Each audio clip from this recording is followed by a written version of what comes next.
মিনাসান কনিচিওয়া। প্রিয় জাপানিজ ভাষা শিক্ষার্থী, আজ আমরা জাপানিজ ভাষায় গণনা এই বিষয়ের উপর ক্লাসটি করব। তো চলুন আমরা ক্লাসটি শুরু করি।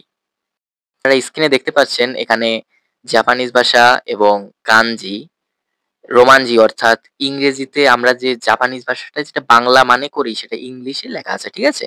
আর এখানে আমাদের নাম্বার অর্থাৎ আমরা যে গণনা করব আমরা আজ ১ থেকে ২০ পর্যন্ত এই গণনাটা করব।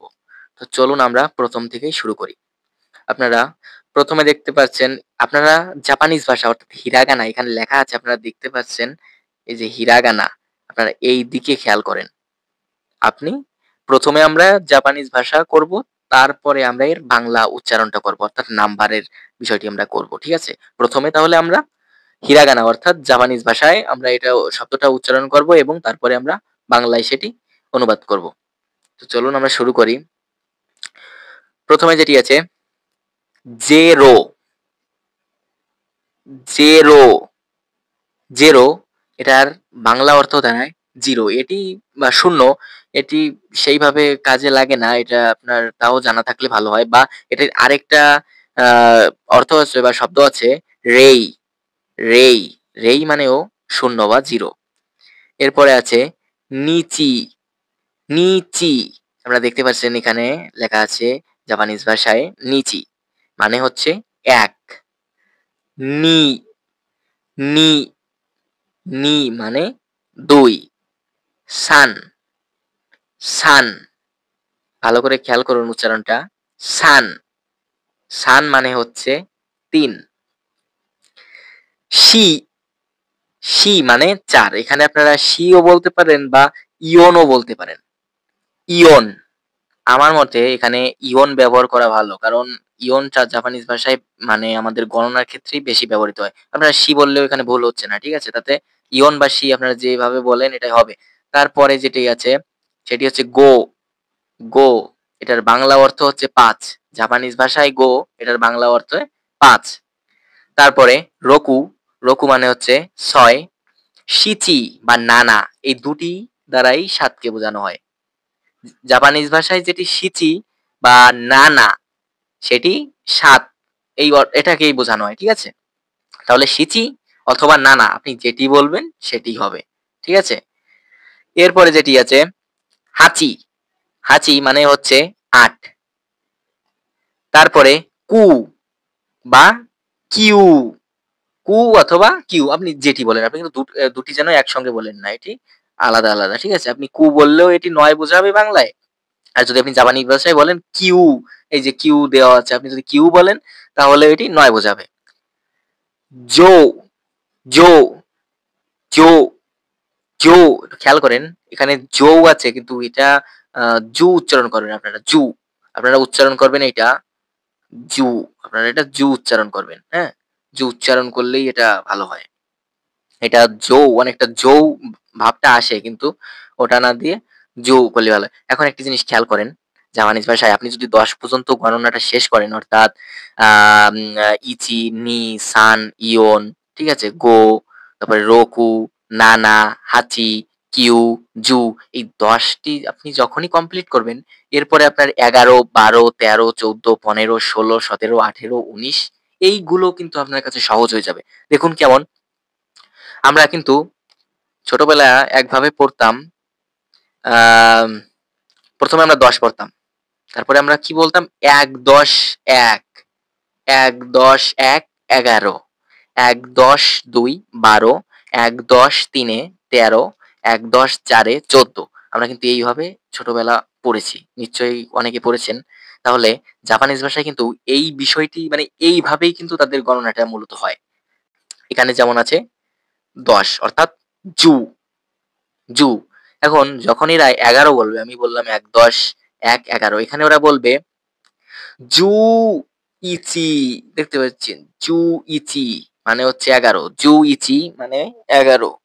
আমরা ১ম এ যেটা পড়ছি জু, তাহলে এখানে দেখেন জু মানে ১০ আর ইচি মানে ১। তাহলে ১, ১০, ১, ১১ তাহলে জু ইচি মানে ১১। জু ইচি মানে ১১। ঠিক একইভাবে যখন ১২ টা আসবে তখন এই যে সে জু আছে আপনারা দেখতে পাচ্ছেন এখানে জু, তাহলে জু নি, নি মানে আমরা ২ আমরা পড়েছি, ১ম এই পড়েছি। নি মানে ২ আর জু মানে ১০। তাহলে 2 10 কি হয়? 12 হয়। তাহলে জুনি মানে হচ্ছে 12। 13, 13 টা আপনি খেয়াল করেন। জুসান মানে 13। আমরা ওই যে ১ম এই আমরা উপরে এখানে পড়েছি যে সান মানে হচ্ছে ৩ আর জু মানে ১০। তাহলে ১৩ হচ্ছে জুসান মানে ১৩। এখন ১৪, ১৪ জুইয়ন, জুইয়ন মানে ১৪ সেই একইভাবে। হ্যাঁ? ৪ ১০ 14। তাহলে জুইয়ন মানে 14। জুশি মানেও কিন্তু 14। আমরা এই যে উপরে কিন্তু আপনি খেয়াল করেন আমরা যখন ৪ টা করেছি ৪ এ কিন্তু একটি শি আরেকটা হচ্ছে ইয়ন, হ্যাঁ? এটা কিন্তু আমাদের পড়েছিলাম। তো এখানেও সেই একইভাবে আপনি যেটা বলবেন সেটাই হবে। এখন আমরা যদি ১৫ টা করি, ১৫ এটি সেই একইভাবে তাহলে সেই ১০ আর ৫ এর সেই হবে যেহেতু ১৫ হয়। তাহলে সেই একটি মজার বিষয়। আপনি যদি ১০ টি পারেন এরপরে আপনার খুব সহজ হয়ে যাবে। ঠিক আছে?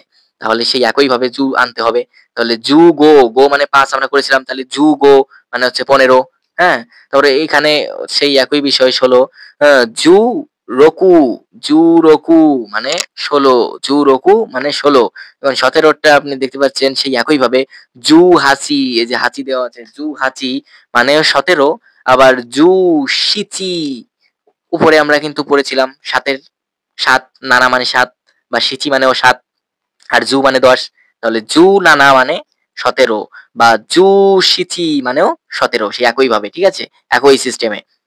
এরপরে আছে ১৮, ১৮ জুহাচি, হাচি মানে ৮ আর জুহাচি মানে ১৮ তাহলে সেই একইভাবে জুহাচি মানে ১৮, ১৯ জু কি বলেছিলাম আমরা উপরে?